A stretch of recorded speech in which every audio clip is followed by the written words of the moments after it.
Government అధికారం వచ్చిన తర్వాత రాష్ట్రంలో కవింపు చర్యలు ఎక్కువైనాయి. రాష్ట్రాన్ని రావణ కాష్టంగా మార్చారని కూడా జగన్మోహన్ రెడ్డి ఢిల్లీలో ఆందోళన కూడా చేశారు. అవునండి, కక్ష సాధన చేస్తారన్నారు. Correct. Very good question. Jogi Ramesh కొడుకును కూడా అన్యాయంగా అరెస్ట్ చేశారని చెప్పి good question, good question sir. మీరు ఇప్పుడు కూడా గౌరవనీయులైన జగన్మోహన్ రెడ్డి గారి పక్క నుండి చక్కగా మాట్లాడుతున్నారు. మంచి క్వశ్చన్ వేశారు. నేను చెప్తాను 1 by 1. అరే S4 మీడియాని కానీ ఇంకోళ్ళని కానీ నిందించడం కాదండి. మీడియాలో మీరేముందండి, వితౌట్ ఇన్సిడెంట్ మీరు మీడియా క్రియేట్ చేయలేరు కదా.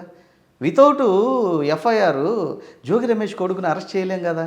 మీరేమన్నారు ఆ రోజున, మీ అందరి దయతో మనందరి గవర్నమెంట్ వస్తే అగ్రిగోల్డ్ బాధితులు అన్నీ కూడా నిధులు ఇచ్చేస్తా, వాడి ఇన్ని వేల కోట్లు ఉన్నాయి, 9,000 కోట్లు నా దగ్గర, ఆంధ్రప్రదేశ్లో నేనే సీఎం అవుతా, 20 లక్షల మంది ప్రజలు, మీరు మీ భార్య బిడ్డలు అందరూ కూడా మీ బంధువులు నాకు ఓట్లు వేస్తే నేను అధికారంలోకి వస్తానన్నావు. వచ్చిన తర్వాత ఏం చేసావు చెప్పండి. దానికి ఒక చైర్మన్ వేసావు, ఎవరో గుంటూరు ల్యాండ్ ఆపరేట్ని, ఇక్కడ ఒక చైర్మన్ వేసావు అడపా శేషు అనేవాడిని. ఈ చైర్మన్లు ఏం చేశారు? ఎంతమంది సమస్యలు తీర్చారు? ఎంతమంది చిన్న ఎంప్లాయీస్ రికవరీకి వెళ్ళినోళ్ళు కూడా మేము కట్టింది నీకే, అగ్రిగోల్డ్తో మాకు పని లేదు, నీ ఆస్తులు అమ్మివ్వు, నువ్వు ఇవ్వు అంటే వాళ్ళు కూడా సఫర్ అయ్యి వాళ్ళ ఆస్తులు అమ్మిచ్చి సూసైడ్లు కూడా చేసుకున్న సందర్భాలు ఉన్నాయి. అనేక మంది మహిళలు చచ్చిపోయిన సందర్భం ఉంది. ఎందుకని చేయలేకపోయావు 5 ఏళ్లలో?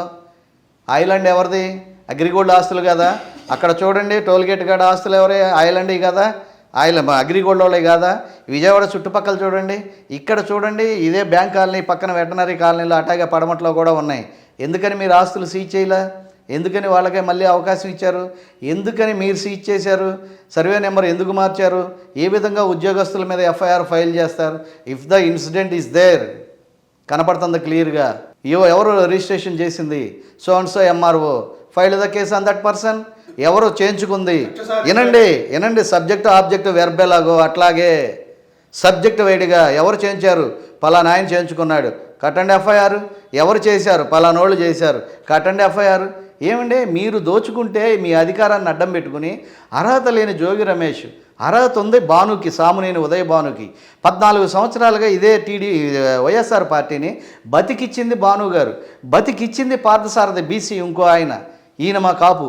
అట్లా అనేక మంది పెద్దలు ఉన్నారు. ఈ పెద్దలందరినీ కాదని, నీ పార్టీలో ఇంప్రెస్ అయ్యి వచ్చినటువంటి హోమ్ మినిస్టర్ కొడుకు కృష్ణప్రసాద్ని కాదని మీరు ఇక్కడ ఆఫ్టర్ ఆల్ ఒక జోగి రమేష్కి ఇవ్వటం.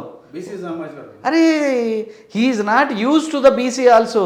ఈయన అగ్రిగోల్డ్ నిమిత్తం కానీ అనేక విషయాల్లో సంపాదించిన డబ్బు కానీ ఒక్క కల్లు గీత కార్మికుడికి సాయం చేశానని చెప్పమానండి, చెప్పు మెళ్ళ కట్టుకు తిరుగుతాం. మీ ఆస్తులన్నీ నీ తమ్ముడి పేరా, నీ పిల్లల పేరా, ఇంకోళ్ళ పేరా, అమెరికాలో చదువుకుంటున్నటువంటి నీ కొడుకు భవిష్యత్తును కూడా చేసి 6 పేర పెట్టేవా కానీ అది మీ గౌడ హాస్టల్స్ కింద పెట్టండి. గౌడ విద్యార్థుల స్కూల్స్ ఎప్పుడన్నా కట్టావా ఎక్కడన్నా? అదే ఒక గౌడ బాపట్లలో వాళ్ళ అక్కనే ఏం చేయొద్దు అన్నందుకు అని చంపి తగలబెడితే where is your action? Why you have not arrested? Why you have not give the concentration to that family also? ఆలోచించండి ఒక్కసారి. కమ్యూనిటీ అనేది మీరు సీటు తెచ్చుకునే వరకే. సీటు తెచ్చుకున్న తర్వాత కమ్యూనిటీకి విరుద్ధంగా అందరూ కలిసి ఓట్లేస్తే గెలిచావు. కానీ నీకు కమ్యూనిటీ ఫీలింగ్ ఉండాలిగా. కమ్యూనిటీ ఫీలింగ్ కూడా లేకుండా ఎక్కడ గౌడ అక్కడే ఉన్నాడు. ఇవాళ అదే కళ్ళు తాగేవాళ్ళు తగ్గారు, మందు తాగేవాళ్ళు పెరిగిపోయారు. ఆ గీత కార్మికులు ఏమైపోతారు? ఎక్కి దిగేటప్పుడు వాళ్ళు జరిగే ప్రమాదాలు ఏంటి? వాళ్ళకి నివారణ కోసం ఏం తీసుకున్నావు? మీ గౌడ కార్పొరేషన్ తరపున ఎవరికి గౌడ ప్రెసిడెంట్ ఇచ్చావు? వాడి ద్వారా మీ కార్పొరేషన్ తరపున ఎంతమంది గౌడు సభ్యులకి లక్షల లోన్లు ఇచ్చావు? స్మాల్ స్కేల్ ఇండస్ట్రీస్ ఎందుకు ఇవ్వాలా? ఎందుకు నువ్వు చేయలేకపోయావు? నువ్వే బాగుపడ్డావే. కులం కమిటీ, కులం కార్డు ఉపయోగించి నీ కులాన్ని ఎందుకు పైకి తీసుకురాలా? ఎన్నుముకని కూడా చెప్పాడు, మీరు మర్చిపోయారు. బీసీలు మా వెన్నుముక అన్నారు. బీసీలు మా వెన్నుముక అన్నారు. వాళ్ళ వెన్ను విరిచిందే జగన్మోహన్ రెడ్డి. ఇప్పుడు ఎక్కడ ఉందండి కుమ్మర వృత్తి? వాళ్ళు ఏమైపోయారండి? మట్టి కుండలో ఎవరు యూజ్ చేస్తున్నారండి? బీసీలు అందరి గురించి నేను చెప్పాలంటే వెరీ గుడ్ క్వశ్చన్. 129 కులాలు ఉంటే ఆ కులాలను నువ్వు ఇష్టం వచ్చినట్టు నువ్వు విభజించేసి ఏకీకృతం చేసి ఇవాళ 65 కార్పొరేషన్లు పెట్టి 55 కార్పొరేషన్లకి ఊరికే ప్రెసిడెంట్లు వేసి నామినేటెడ్ పోస్టులు 10 మందిని వేసి డైరెక్టర్లుగా వాళ్ళకి జీతాలు కూడా లేవు ఇప్పటి వరకు.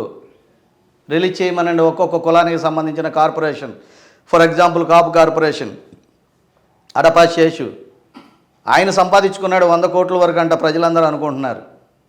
అయ్యా ఆయన ఎవరికి ఇచ్చారు? ఆయనకి అత్యంత సన్నిహితులైనటువంటి వాళ్ళకు కూడా ₹1,00,000 సాయం కూడా చేయలేని పరిస్థితి.